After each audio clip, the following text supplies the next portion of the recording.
Dans Salut Roger, nous trouvons des solutions à des problèmes quotidiens que le bricoleur peut parfaitement résoudre. Vous avez endommagé votre stratifié en cliqueté, alors vous pouvez facilement remplacer la lame abîmée. Comment? Vous allez le découvrir dans un instant.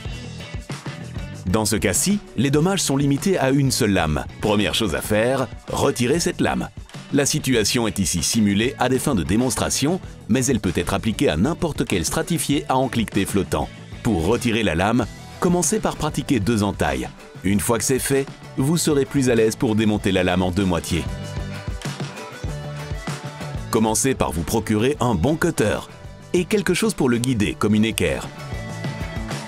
Il s'agit ici d'un stratifié à l'aspect bois, dont la sous-couche est constituée d'un mélange de fibres de bois pressées et d'une couche supérieure en plastique dur. Tout ce qui s'en approche peut être découpé avec un cutter.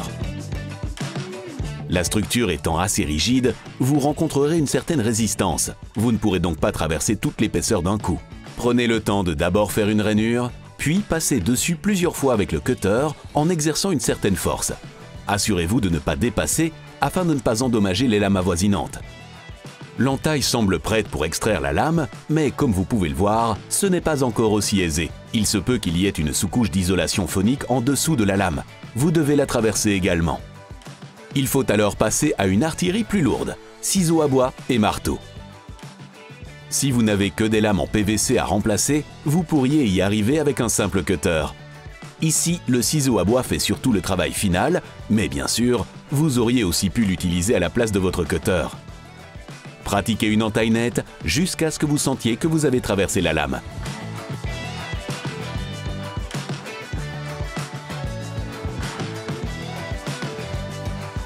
Passons maintenant de l'autre côté. Ici aussi, nous voulons retirer un triangle similaire.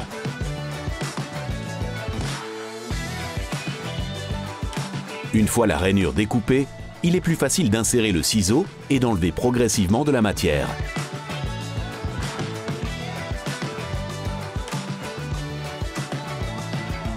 Après quelques efforts, cette pièce se détachera facilement elle aussi.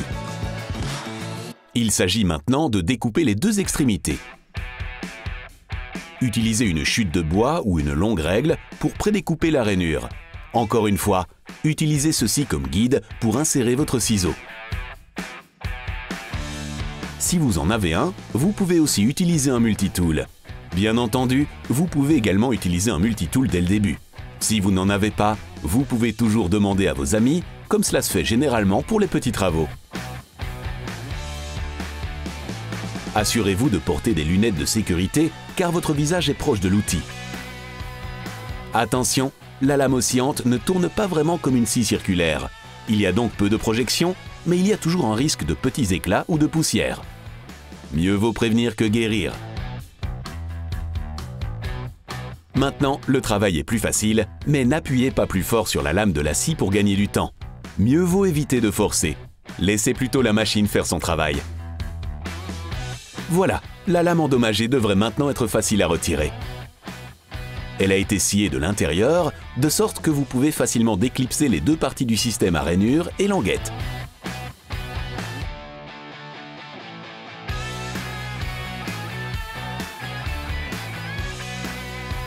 Il y a maintenant beaucoup de poussière et de saleté. Si vous posez une nouvelle lame par-dessus, vous l'entendrez grincer chaque fois que vous passerez dessus par la suite. Alors, faites place nette.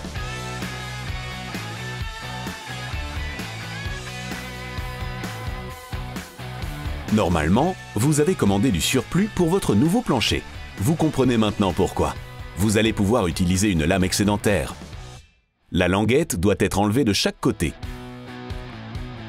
La sous-couche plus molle peut être facilement découpée au cutter.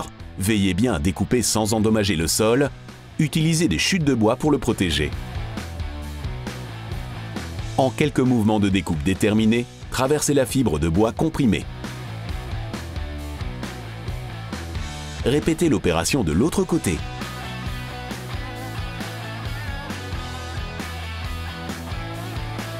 Le long de l'extrémité aussi, il y a une languette à enlever.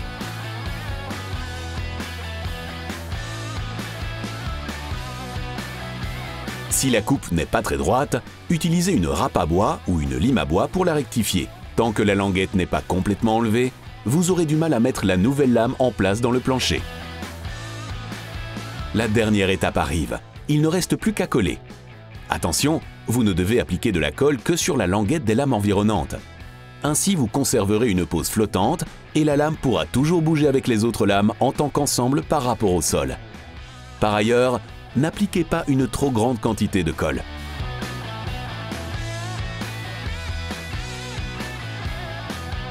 Il est temps de passer au montage. La languette réservée n'a pas besoin d'être collée. Il suffit de la glisser dans la rainure de la lame, comme vous le feriez pour une installation normale. Enfoncez la lame dans le sol. Il peut être nécessaire d'utiliser une chute de bois pour faciliter l'emboîtement. Quelques tapes légères feront l'affaire. En pressant les lames l'une contre l'autre, un excédent de colle apparaît au niveau des joints. Celui-ci a été immédiatement nettoyé avec un chiffon humide. Voilà, le tour est joué. Une nouvelle lame est en place et il n'y a plus aucun dommage. Merci d'avoir regardé cet épisode et à bientôt pour une prochaine vidéo. Vous avez un problème pour lequel Roger pourrait vous aider? Envoyez un mail à roger@dobit.be.